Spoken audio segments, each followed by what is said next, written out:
नमस्कार मित्रांनो, मी आहे गायकवाड प्रमोद आणि तुमचं सर्वांचं आपल्या ॲग्रोटेक या यूट्यूब चॅनलमध्ये स्वागत आहे. आपण पाहू शकता हो की आजकाल आपल्या महाराष्ट्र सरकारचा सिविक सेन्स संपलेला आहे.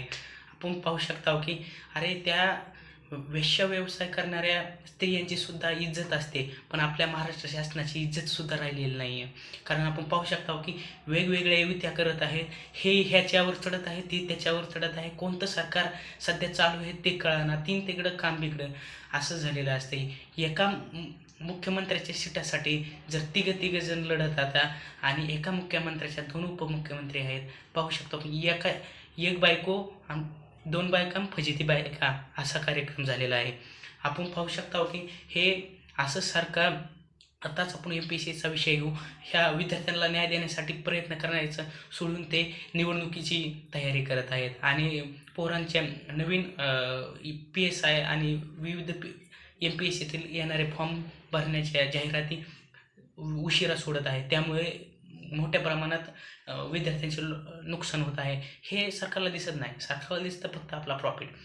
कशा निवडणुका पटकन घ्यायच्या, कसा त्यांच्याच कर्मचाऱ्यांना जास्त फंड द्यायचा, विकास करायचा व विरोधी पक्षाच्या कर्मचाऱ्यांना फंड कमी द्यायचा आणि त्यांना पहिली गोष्ट द्यायचाच नाही, मग कमी द्यायचा आणि त्यांना पटकून पाडायचं. हे आपलं महाराष्ट्र शासनातील भाजप, राष्ट्रवादी अँड शिवसेना असे ह्या पक्षांचं नंबर 1 चालू आहे.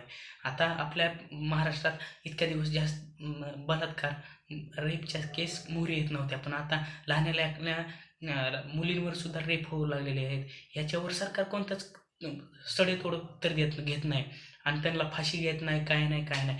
4 दिवस, 10 दिवस कोठडी देते आणि बाहेर सोडते. आता आपण बीड जिल्ह्यातीलच पाहू शकतो. संतोष अण्णा देशमुख यांची हत्या होऊन 1-1.5 वर्ष होऊन गेली. तरी अजून त्या कराडला अजून सुद्धा काही शिक्षा झाली नाही. अजून सुद्धा कोर्टाने काही शिक्षा दिली नाही. महाराष्ट्र शासनाने कोणताही प्रयत्न केला नाही. मनोज जरांगे पाटलांनी मोठा प्रयत्न केला, पण अजून त्यांना यश आलेले दिसत नाही. पण आपण पाहू शकता की आता एम-पी-एस-सीच्या मुलांना मनोज जरांगे पाटलांमुळे त्यांना दिलासा मिळाला आहे. एक वर्षांची वय मर्यादा वाढवण्यास यश आलेले आहे. आणि तसंच आपण पाहू शकता की हे आपलं महाराष्ट्र शासनात कोणत्याही प्रकारच्या न्याय मिळवणं म्हणजे खूप कठीण झालेले आहे व इथे वागणूकसुद्धा खूप कठीण मिळाली आहे.